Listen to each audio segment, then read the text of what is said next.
Hey guys, what's up? It's me, Trickett, and yes, it is Super Saturday, and I am on my walking trail. Getting it in, guys. You know, going at the Ferrari Lambo speed. But hey, check this out real quick. You know that story in the Bible that says, you know, how Jesus went and raised his friend Lazarus from the grave, you know, and he told them to roll away the rock, and he had been dead already for a few days, and they were like, man, he's stinking already, he's been dead. And Jesus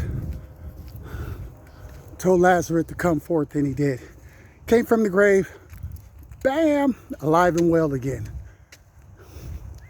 Now, Hollywood version, that's like a real person, and you know, he was in the ground, and you know, he came up. Great for the movies, because you know, we need something physical that we have to see. But no, that's not it. What it is, guys, is this. And anyway, guys, check this out. He told him to come forth, right? And the movies has him like a human, you know, dead person, like zombies. Everybody's into zombie movies, right? That's even symbolic. But check this out. What that really means is this. Where you get the power from. If you just want to know where the power from, where the power really lies at. It's not in that story without the understanding. Other than that, it's just a nice story. Looks cool on TV. But what that means is, if you have a friend that's lost, they're in their tomb of fear, sickness, their tomb of whatever it may be that has them unhappy. They're in their tomb. And when you become Christ-like, when you use your God power from within, you are able to take your friend out of that graveyard. You are able to call them by name and see them eventually come up out of that negative state or states that has plagued them and just has them all jacked up or her jacked up, whatever the case may be.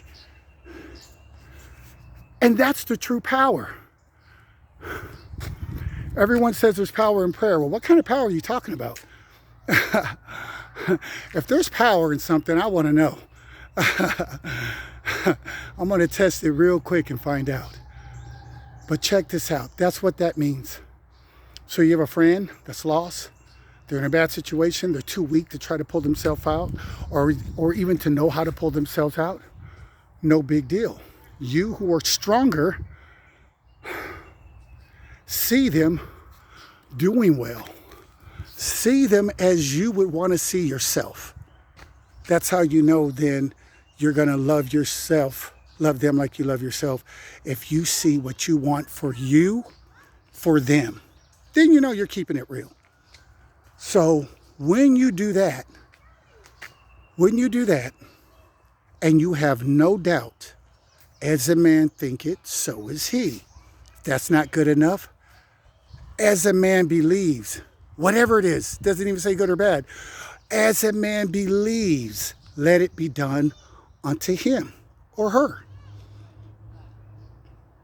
Doesn't even say you got to do 10 push-ups. So basically, there's no excuses. The Bible even says if you just had the faith of a mustard seed. I Googled a mustard seed. Man, that thing is so small you can barely see it. So how generous is that? To have just to know you just barely got to have a little bit of belief. And those are the mountains that you can move. the things that you're stuck in, the things that you feel are coming against you, the things that you feel that are just not right for you. They're not treating you right. They're not making you happier. They don't make you feel better.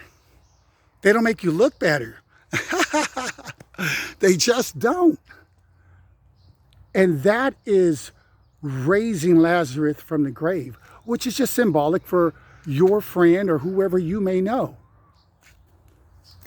That's why we, are called to bear each other's burden. That's why we are called to pray for one another. But the prayer I'm talking about is different than asking.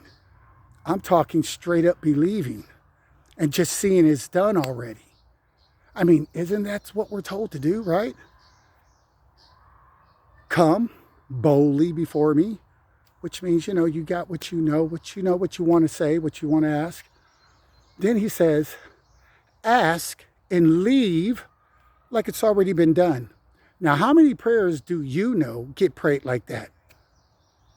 Pretty much they're saying we are hoping, we're believing, and normally you're praying for that person week after week after week after week. The power is in the belief, not in the repetition. So, once again, to pull your Lazarus, your friend, who you say you love, who's just another extension of you, whether you know it or not, or whether you're ready to receive it or not, doesn't matter. It still doesn't change the truth from being the truth. And so, if you have that type of love, that true, godly love, unbiased love, and then see that person how you would want to see yourself if you were in that same situation. And that way you're going to see the best for them. And keep in mind, doesn't the Bible say something like, when you do it for the least of them, which is anyone, whether you do good or bad to them, doesn't God say that you're really doing it to him? Oh, yeah, that's right, because he lives inside everyone. Oh, my bad, but yeah, that's it. I mean, my good. So, when you cuss that person out, God said, don't worry about that. You really did that to me.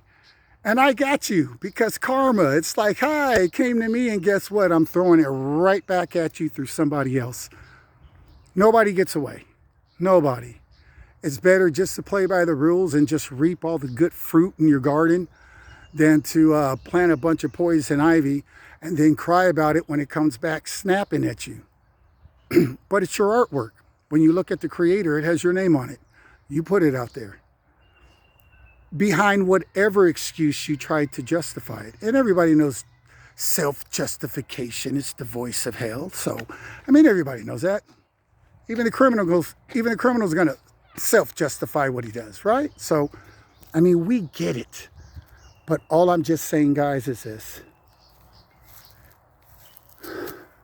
Find a Lazarus and test God, the God that lives in you. I'm not talking about looking up in the clouds. I'm talking about the one that lives in you. The Bible says to test them. Can you imagine somebody saying, look, just do this little thing that I just asked you to do and just see if I do it. See, I'm just like that. I'll do it. And been doing it. And I keep winning. But I want you guys to win and test it yourself. Try something small. It doesn't matter. But see somebody already as you want to see them. Or even yourself in a certain area or whatever. But there can't be any doubt. You can't be talking about, 1 minute you believe and then, the next day goes by and then you're like, well, I hope it works. And then you've already failed. You have doubt. Because if something works, nobody says, I hope it works if it worked for you. If you have something, you don't sit there and still say, well, I'm waiting on it. I hope I still get it. That means you just don't have the faith. You're just not ready yet. So you'll just stay in your tomb, in your grave, in your sin. You'll just stay in it. And it'll continue to make you unhappy until you just get fed up and sick and tired of being sick and tired, and you don't find anything else more important then investing in you, and you finally become number one, and you're the topic and not news and what happened down the street and what gossip and who did what on my job and my boss this and yada, yada, yada, yada, and all that dead conversation where the tomb is, where you never get better at, where people die and perish at, where you never get stronger at. So you want to leave that state. You know, even the zombies leave the tomb, but guess what? They're walking around what? They're walking, but what? They're still zombies. They're still not awake. They still don't get it. But they even left the physical tomb, but mentally they're checked out. Nobody's there. So that's it, guys. No more, no less. On this super Saturday, I want to just say, you guys are all amazing. Whether you know it or not, it is what it is. But you are. That's the amazing thing about that. And on that note, God makes no mistakes. Bam. Peace out, guys.